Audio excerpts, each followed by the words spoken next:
Hello everyone, welcome back to my YouTube channel Saini learning classes. मैं हूं आपके educator Neha Saini. तो आज मैं आपके साथ डिस्कस करने वाली हूं कि किस तरह से आपको रजिस्ट्रेशन करना है काउंसलिंग के लिए आईसीआर में, यानी कि Indian council of agriculture research में पीएचडी के लिए। ओके, तो बेसिकली जब आप आईसीआर की साइट पे लॉगिन करोगे तो एप्लीकेंट लॉगिन के बाद क्या होगा, आपको इस तरह का पेज दिखेगा। तो अगर आपको इस तरह का पेज देखने के लिए मिल रहा है, ठीक है, जिसमें लिखा गया है choice not available as per your qualifying degree, तो उसमें क्या करना है, आपको इस वाले ऑप्शन पे जाना है, edit and update qualification detail. इसमें आपको क्या करना है, एडिट और अपडेट करना है क्वालिफिकेशन डिटेल को। तो जैसे ही आप ये वाला ऑप्शन चूज़ करोगे, ठीक है, तो आपको क्या देखने के लिए मिलेगा, इस तरह का एक पेज देखने के लिए मिलेगा। ठीक है, बेसिकली इसके अंदर क्या लिखा गया है कि अगर कैंडिडेट पास आउट है प्राइवेट एग्रीकल्चर कॉलेजेस या यूनिवर्सिटी से जो कि एक्रीडेटेड नहीं है आईसीआर के थ्रू, तो उसको क्या होगा, उसको आप वो एलिजिबल नहीं है आपके आईसीआर जीआरएफ या एसआरएफ यानी कि पीएचडी में एडमिशन के लिए। ठीक है, तो जब यानी कि आपको पता होना चाहिए, जब भी फॉर्म भरा था उस टाइम पे भी इन्होंने ये चीज़ बोली थी कि आपकी जो यूनिवर्सिटी या कॉलेज होना चाहिए वो आईसीआर से एक्रेडिट होना चाहिए। ठीक है, तो फिर अगर आप ऐसे इस वाले कॉलेज से एक्रेडिट यानी कि आईसीआर से एक्रेडिट कॉलेज में नहीं एडमिशन, मतलब आपका उसमें नहीं है एडमिशन, ठीक है, यानी कि आप एक्रेडिट कॉलेजेस में पढ़ते हो या पढ़े हुए हो, ठीक है, तो आप इस फॉर्म को आसानी से इस काउंसलिंग के प्रोसेस को कंप्लीट कर सकते हो। ठीक है,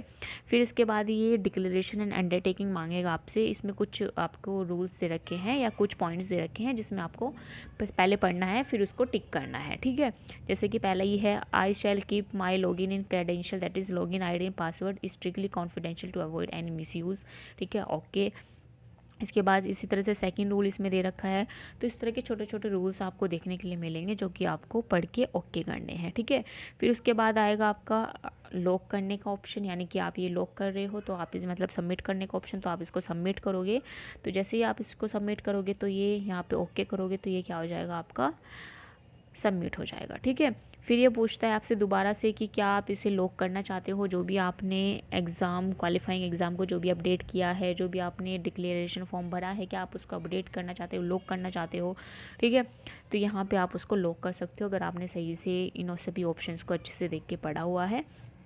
ठीक है, जैसे कि ये ऑप्शन है, I am aware that after allotment of seat and verification of my document by the university I shall be required to pay the non refundable seat acceptance fee 10,000। ठीक है, अगर आपका एडमिशन हो जाता है तो आपको सीट को एक्सेप्ट करने के लिए 10,000 फीस देनी पड़ेगी, ये बात आपको पता होनी चाहिए। ठीक है, तो इसी तरह के छोटे छोटे रूल्स हैं जो कि आपको आईसीआर की काउंसलिंग के टाइम पे या उसके बाद क्या होने वाला है, ये सब चीज़ें आपको पता होनी चाहिए। तो यही आपके छोटे छोटे से इन्होंने डिक्लेरेशन फॉर्म के अंदर रूल्स डाले हैं जिसको आपको ओके करना है पढ़ने के बाद। ओके, फिर आप यहाँ पे लॉक कर दोगे क्वालिफाइंग एग्ज़ाम को एंड कंटिन्यू करोगे।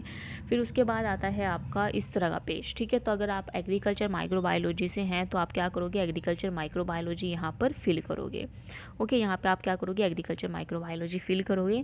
देन इसके बाद आपका ग्रेजुएशन डिग्री प्रोग्राम ये पूछेगा, तो ग्रेजुएशन आपकी कितने साल की है, मान लो आपकी 3 साल की है। ठीक है, तो 3 साल वाले सिर्फ और सिर्फ अगर एग्रीकल्चर माइक्रोबायोलॉजी की बात करूँ तो वो IARI में ही क्या कर सकते हैं, अप्लाई कर सकते हैं। ठीक है,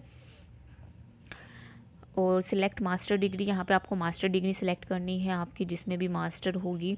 तो मान लो अगर आपकी मास्टर डिग्री है माइक्रोबायोलॉजी में, ठीक है, और आपकी बीएससी है, बीएससी विद माइक्रोबायोलॉजी 3 साल, तो आप वो इसमें सेलेक्ट करके अपना कंप्लीट कर सकते हैं क्वालिफिकेशन। फिर इसके बाद फिर से डिक्लेरेशन मांगेगा, यही चीज़ जो उन्होंने स्टार्टिंग में बोली थी कि अगर आप किसी भी प्राइवेट एग्रीकल्चर यूनिवर्सिटी से या कॉलेज से पढ़े हुए हो, ठीक है, और जो कि एक्रेडिटेड नहीं थी आईसीआर से, तो आप उस एग्ज़ाम के लिए एलिजिबल नहीं हो। ठीक है, फिर इसके बाद आप इसको ओके करोगे। ठीक है, तो ओके करने के बाद आपको इस तरह का पेज देखने के लिए मिलेगा। फिर यहाँ पे आपका पूरा तरह से ये फॉर्म सबमिट हो जाएगा। देन आता है आपका print rank card. Rank card आप पहले ही प्रिंट कर चुके होंगे। और ये पे काउंसलिंग फ़ी ऑनलाइन, इसमें क्या होता है, काउंसलिंग से पहले यानी कि चॉइस फिलिंग से पहले इसमें आपको फ़ीस पे करनी होती है। 500 इसकी क्या है फ़ीस है, यानी कि 500 रुपये, जो कि आपको आईसीआर को देनी है। नॉन रिफंडेबल फ़ीस होती है। काउंसलिंग फ़ी है ये, ठीक है। तो वन टाइम रजिस्ट्रेशन होता है ये, और इसमें 500 रुपये आपके दिए जाते हैं। तो यहाँ पे आपको काउंसलिंग फ़ी पहले करनी होगी, उसके बाद आपकी चॉइस फिलिंग के ऑप्शंस आएंगे, तो आप उन चॉइस को फिल और मॉडिफाई कर सकते हो जब तक आपकी लास्ट डेट है, ठीक है। जैसे ही लास्ट डेट गई, जैसे ही आपका ये पूरा लॉक हो गया, तो उसके बाद आप इसमें अपनी चॉइस को मॉडिफाई या फिल नहीं कर सकते हो। सिर्फ लास्ट डेट तक आप इसको फिल या मॉडिफाई कर सकते हो। लास्ट डेट है 11 नवंबर, ओके। और फिर आप इसका अपनी चॉइसेस का प्रिंट आउट भी यहाँ पर ले सकते हो, ठीक है। इन दोनों ऑप्शंस पे आप जाओगे तो इस तरह से आपका जो रजिस्ट्रेशन है वो कंप्लीट हो जाएगा।